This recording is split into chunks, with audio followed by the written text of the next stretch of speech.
Welcome! We are ready for Workshop 2. I have appreciated your feedback on our first workshop and only more fun to come. Workshop 2 will have a focus on current issues and trends in early childhood. Why is that important? How does that connect to the why the early years are important from our last workshop? Pause the video here. Take 10 minutes to consider your notes and learning from the first workshop and how issues and trends in early childhood connect.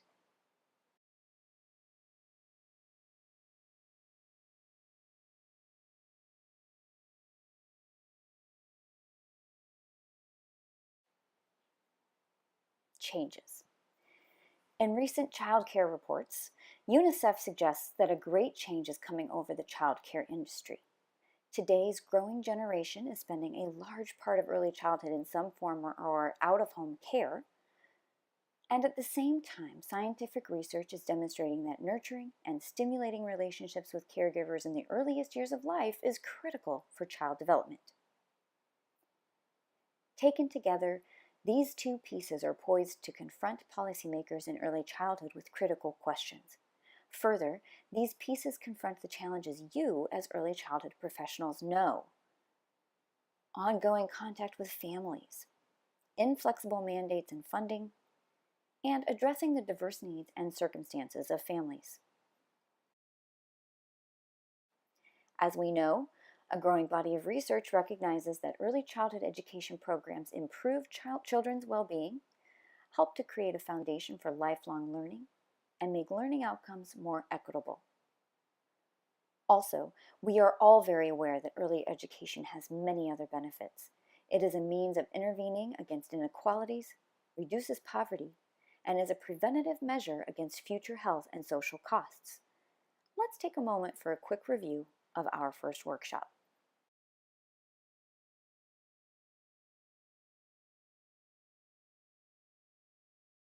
Pedagogy. Workshop 1 covered pedagogy, executive function, and the workshop framework.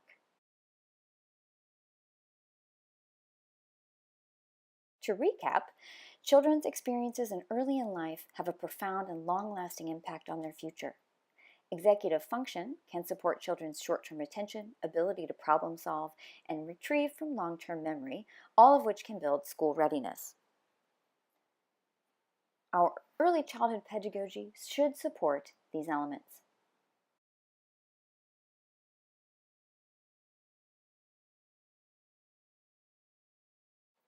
You worked on framing your own pedagogy around these questions.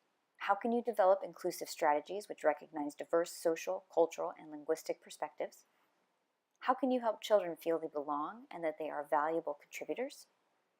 And how can you cater to children's development, value children as active, capable learners, and prepare them on their educational journey?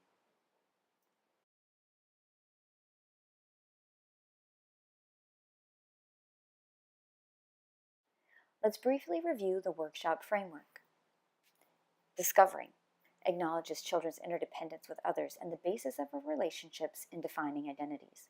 In early childhood and throughout life, relationships are crucial to a sense of discovery. Doing recognizes the significance of the here and now in children's lives. In early childhood, it is about the present and them knowing themselves, building and maintaining relationships with others, engaging with life's joys and complexities, and meeting challenges in everyday life. The early childhood years are not solely preparation for the future, but also about the present. Developing. Children's identities, knowledge, and understanding, skills, and relationships change during childhood. They are shaped by many different events and circumstances. Developing reflects this process of rapid and significant change that occurs in the early years as young children learn and grow. It emphasizes learning to participate fully and actively in society. Through discovering, doing, and developing, we know we need to meet the individual strengths and needs of each child so our work can support development into confident and capable adults.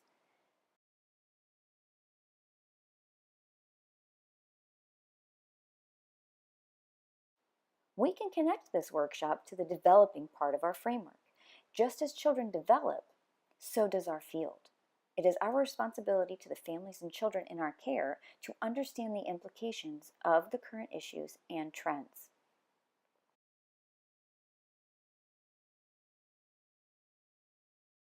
The National Association for the Education of Young Children, NAEYC. You've heard it, you are aware it exists, but have you recognized the depth? NAEYC's mission is to promote high-quality learning by connecting practice, policy, and research. That sounds a lot like the focus of this workshop: how current policy affects the field, including education for all children, understanding current research, and how that can be applied in the classroom. Who knew? NAEYC isn't only about accreditation and standards. They are the recognized entity in the United States in early childhood education. NAEYC is a professional membership organization that works to promote high-quality early learning for all young children by connecting early childhood practice, policy, and research. NAEYC advances a diverse, dynamic early childhood profession and is supportive of all who care for, educate, and work on behalf of young children. NAEYC covers topics such as developmentally appropriate practice, play, and enhancing your career. And NAEYC is made up of over 60,000 individual members of the early childhood community and more than 50 affiliates, all committed to delivering on the promise of high-quality early learning. Overall, NAEYC strives to achieve a collective goal: that all young children will thrive and learn in a society dedicated to ensuring they reach their full potential. Can you relate to that?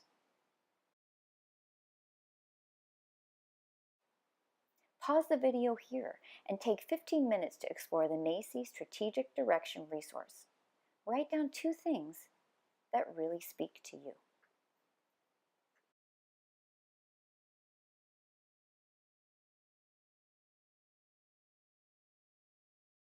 Strong early childhood education.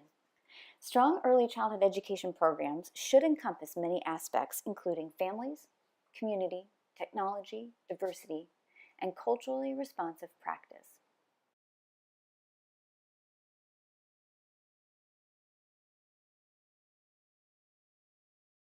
Family and community form the foundation for a child's early development. Elements of authentic involvement and cooperation with families can take many forms in outreach, support, and involvement. Let's look at some key elements to this. Families know their children best and are the first and most powerful influence on learning and development. The needs of each child should be considered in the context of their family composition, values, culture, and language. Involving parents and other important adults in activities connects them to their children's early development and enhances the child's learning. Children in early childhood settings benefit when they interact with local environments and community members that are part of their daily experiences. See the Strengthening Families resource for more information.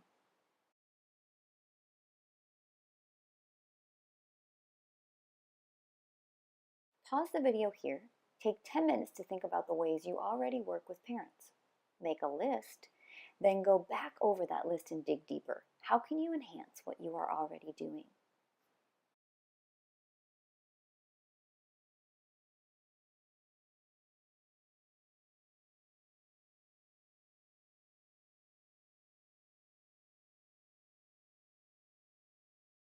Diversity. Diversity. Young children are developing their understanding to the world as they begin to interact with other children and adults outside of their own families. How they are treated and how they are taught to treat others in these early years helps to set their view of others and their future selves. The United States is becoming more diverse as a nation. It is estimated that by 2020, there will be no majority group among the youngest members of our society. Approximately 1 in 5 young children today is an English language learner. Promoting culturally responsive early childhood education is key to these children's future. Early childhood educators need to be equipped to respond to the diverse cultures, backgrounds, and development of the children they serve. They need also to support inclusion and counter bias. Did you know children begin to see differences between themselves and others by gender, skin color, dress, language, and behavior in the early developmental years, 18 months to 5 years old? They learn how to respond to these differences from the guidance and actions of others around them, including you as an early care professional.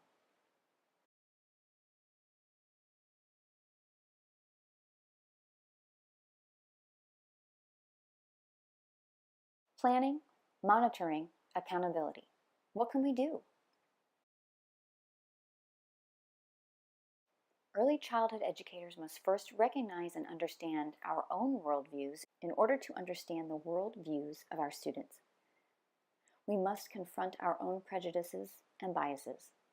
We must also learn about our students' cultures and work to perceive the world through diverse cultural lenses.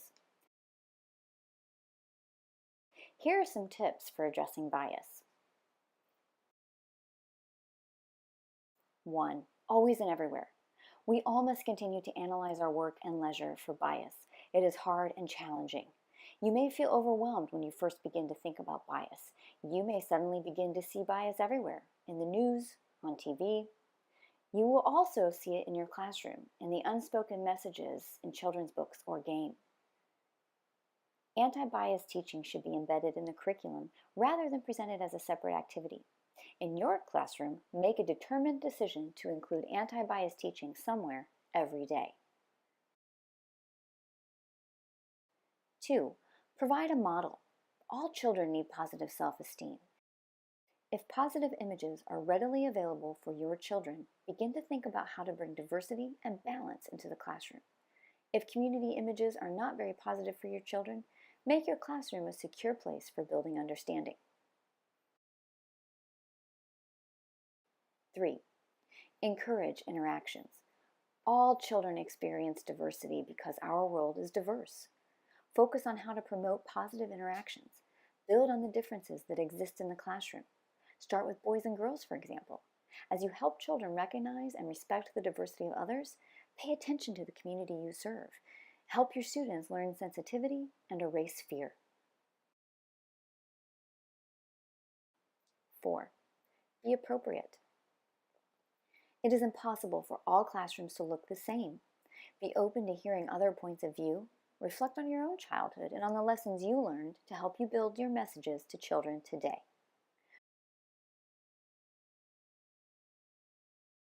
Remember, we must confront our own biases and be willing to feel uncomfortable in order to support the development of our children's identity and understanding of others.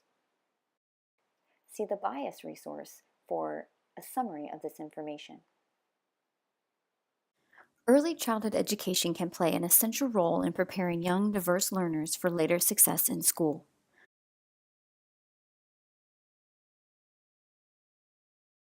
In order to ensure your classroom is providing children with the skills they need, various strategies can be used.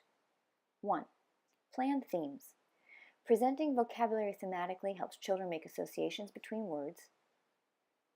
Read alouds that include explanations of vocabulary to support word learning and dramatic play organized around a chosen theme.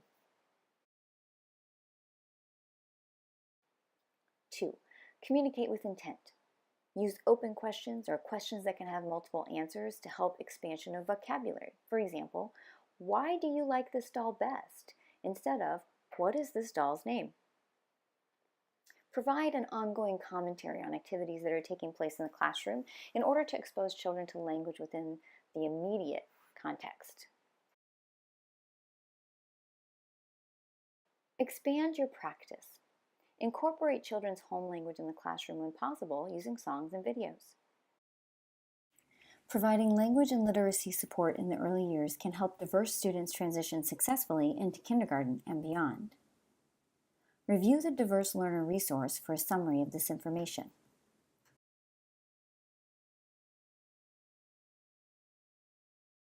In regard to working with children with special needs, an inclusive classroom will include accessibility for all, and consideration is made for the unique needs of each child. Inclusive early education is about development of all children's abilities and skills. To build an inclusive classroom, use these following methods. 1. Person-first language. Remember that the child is first, not the disability. Always focus on the child first. This will translate to the children in your care. 2. Plan appropriately. As you do for all children, have high and realistic expectations for children with disabilities or developmental delays. 3. Collaborate. Connect with support professionals. As experts in working with children with disabilities, they will be a great help in meeting children's needs.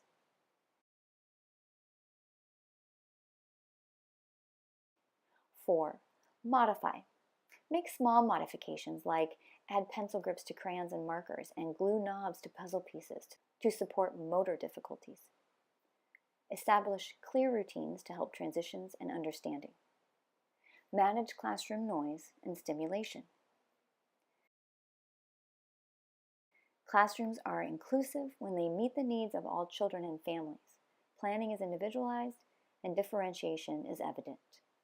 Please see 2 resources on serving students with special needs: NAEYC Every Child Belongs and Special Needs. Pause the video here and consider this question for reflection. In what ways does your program respond to the individual capabilities of the children in the program?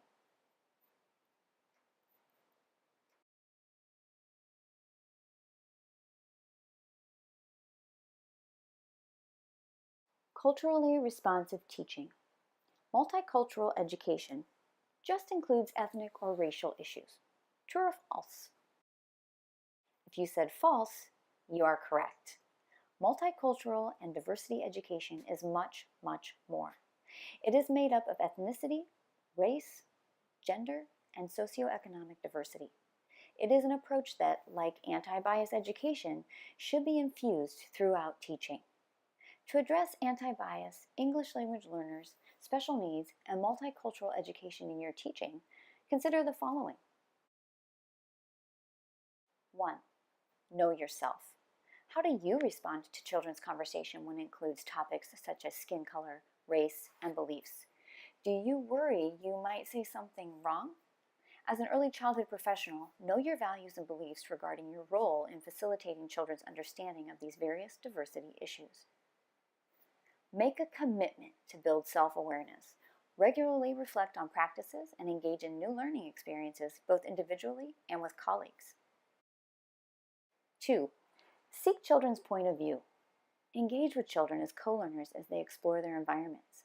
Know when to stand back and observe and when to enter children's play to stimulate thinking. Recognize and respect the learning pace of each child. 3. Assess the environment. Create strategies that value and promote children's cultural backgrounds and first or home languages. Ensure inclusive learning environments in which every child can participate. Consider multiple perspectives. Use a warm and respectful approach to support children's developing ability to express emotions and take other perspectives. Culturally responsive teaching involves diversity, equity, and inclusion as part of early learning. Our role is to help our children grow up with a sense of self and to promote the value of differing perspectives in responsive caregiving. Pause the video here, review the Bias, English language learners, special needs, and culturally responsive teaching resources, and consider the following questions. What is my role when children's books reflect inaccuracies? Should I correct them? For example, in the book Silk Peony Parade Dragon by Elizabeth Steckman, the story portrays Chinese people keeping dragons as pets, focuses on a need for money, and the Chinese love of bargaining.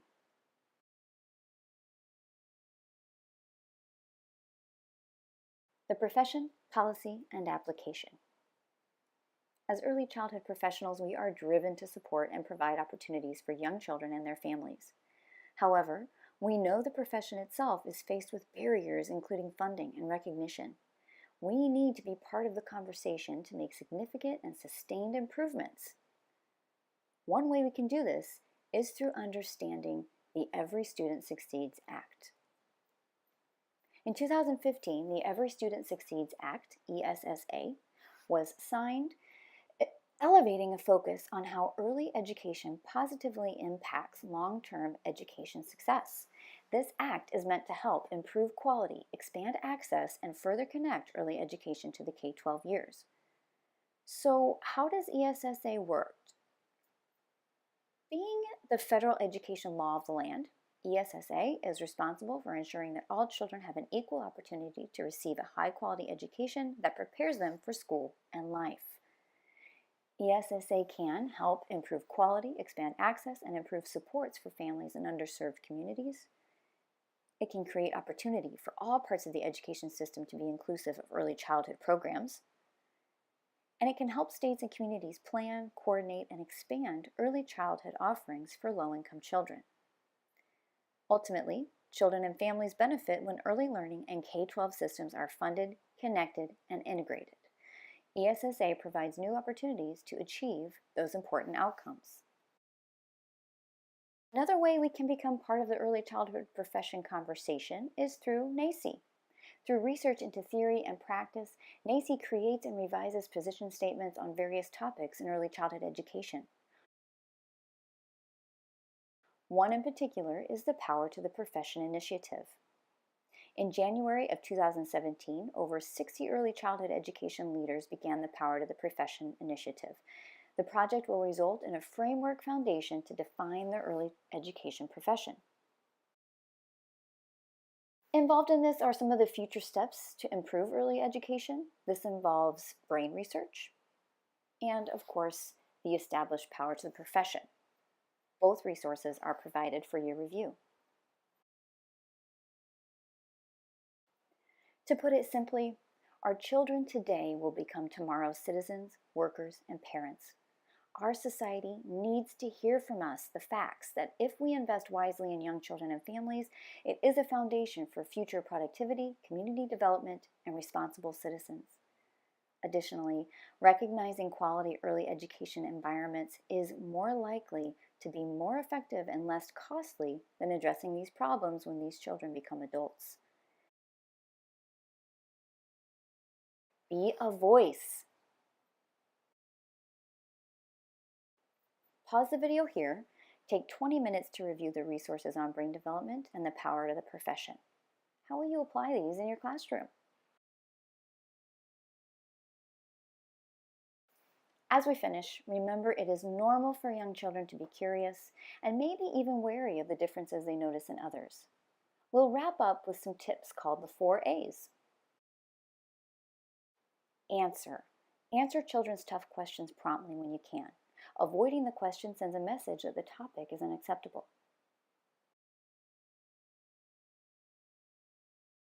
Answer what they ask. Keep your answer simple and to the point. If the child needs more information, they will ask, and a long scientific explanation is often more than the child needs or wants.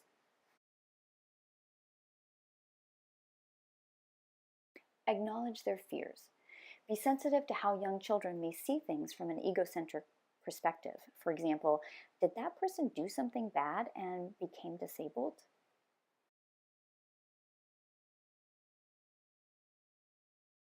And finally, address and dispel misconceptions. Fear and misunderstanding often comes from inaccurate information that a child may have learned from peers or the media. Please pause the video here and reflect on what you have learned in this workshop and take time to finalize your thoughts. Consider a plan for organizing the resources you're getting. We will close with your optional action point. Review the BIAS, English Language Learner, and Special Needs and Culturally Responsive Teaching resources and consider the following questions. What is my role when children's books reflect inaccuracies? Should I correct them? I look forward to your continued feedback and growth. Remember, focus on commonalities rather than differences.